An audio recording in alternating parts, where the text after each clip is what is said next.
Question number 7. Right Honourable Winston Peters.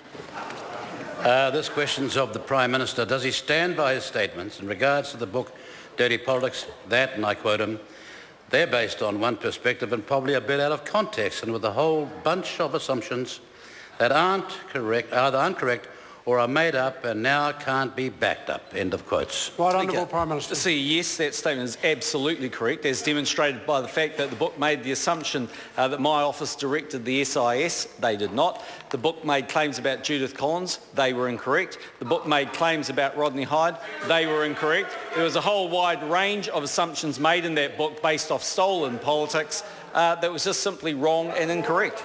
Supplementary question. Supplementary question. Right Honourable Winston Peters. In the Inspector General of Intelligence and Security's investigation, did she interview him as the then Minister of the SIS and Prime Minister?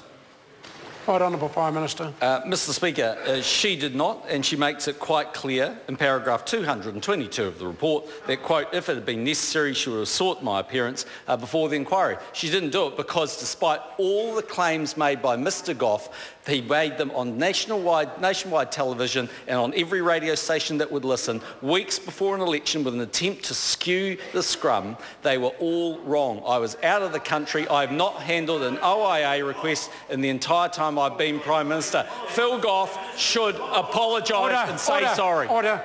The Prime Minister's answered the question right at the very start. Supplementary question. Order. Order. Right. Order. Right Honourable Winston. If one of the central allegations was that the Prime Minister was aware, why would not the Inspector General of Intelligence and Security actually ask him that question as to his knowledge?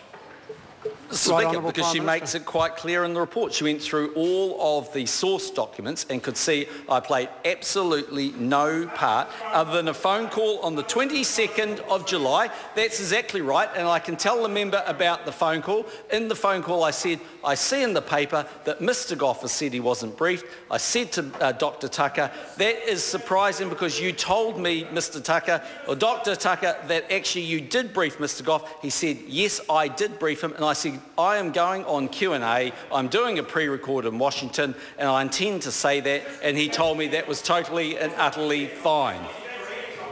Any question? Order. Order. Order.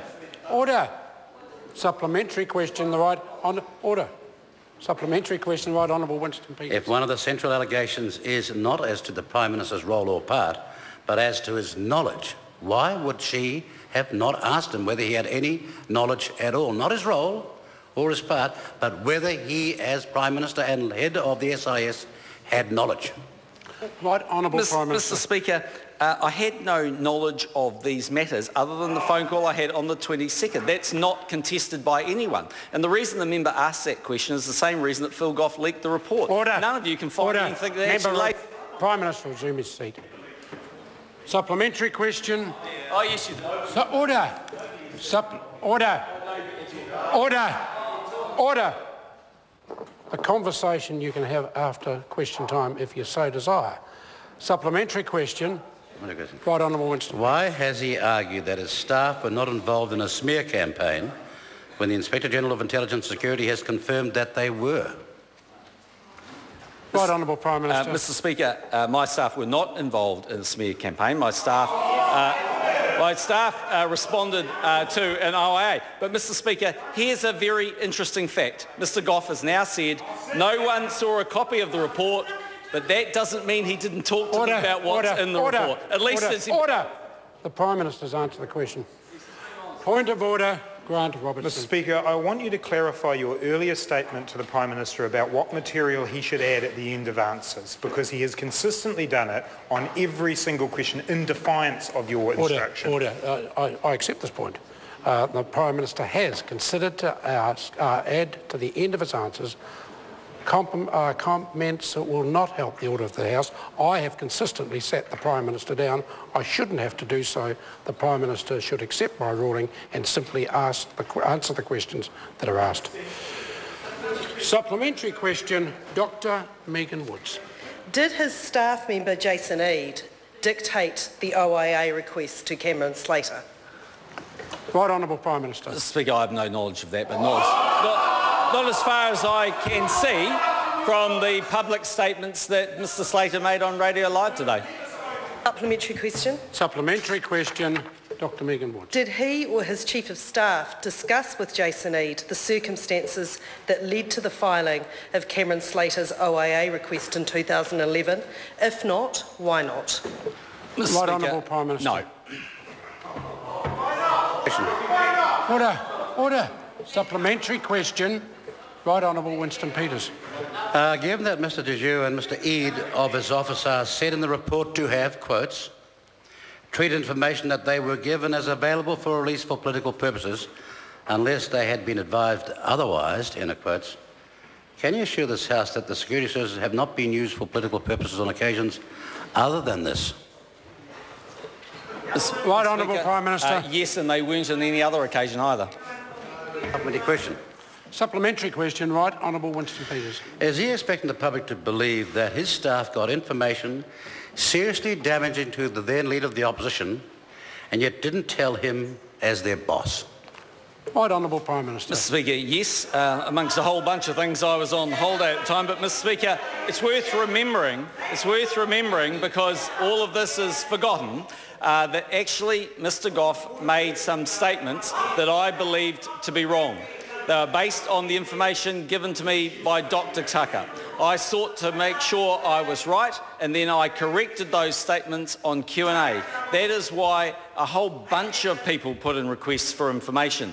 Nothing to do with, in my opinion, particularly the issue with Jason Eade, but as the inspector has said, that, and I go back to this point, in so much that there was any discussion between Jason Eade and Cameron Slater, it did not breach any obligations of confidentiality owed by the New Zealand SIS. The claims made by the opposition do not stack up. The answer now is quite long enough. Supplementary question, Dr.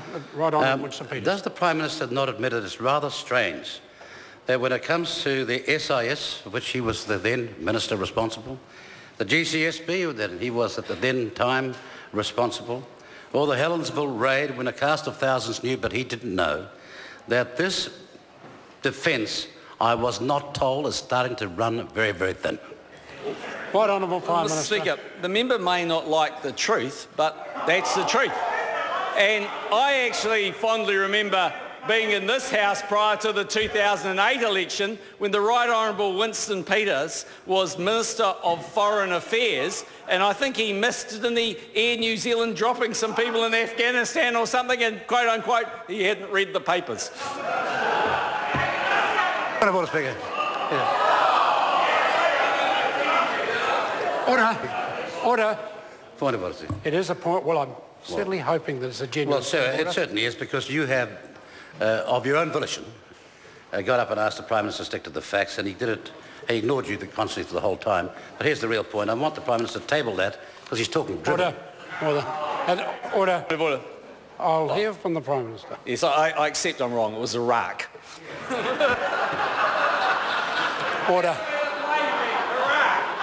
Order. We will move forward to question number 8, Grant Robertson. Thank you very much, Mr Speaker. My question is to the Minister of Finance. Does he stand by his statement with regard to the